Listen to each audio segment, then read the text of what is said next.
The new phase design, which has confused a lot of people, calls for no specific sober days in the first two phases. And I agree with that. I think that's right.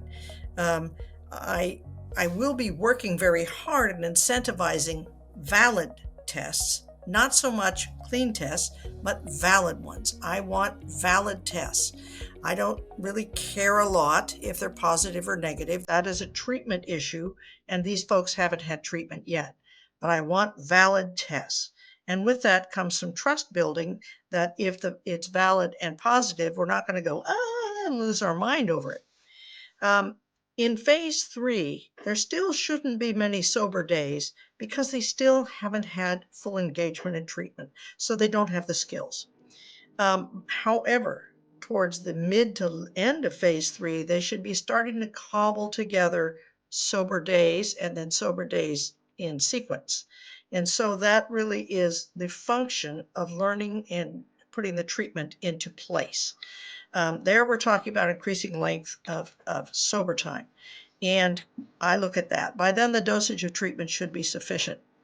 However, recall that also during this period, they're often starting to deal with trauma, and often post-acute withdrawal syndrome will raise its ugly head. And so it is no shock if there is a positive test in the middle of that. But again, it's more about valid.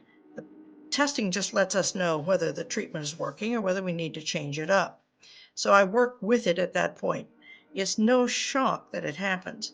In phase four and phase five, we should be looking at 90 days. Now they've got the tools.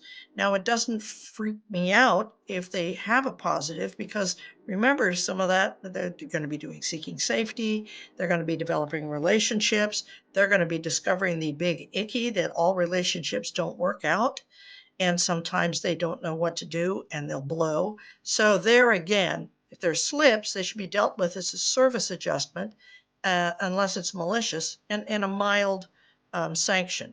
The 90 days is actually based on brain technology and scanning. So we know that around then we should be really looking at somebody who's doing well. And by the end of phase four, I would be looking for that. The standards say not perfect, but um,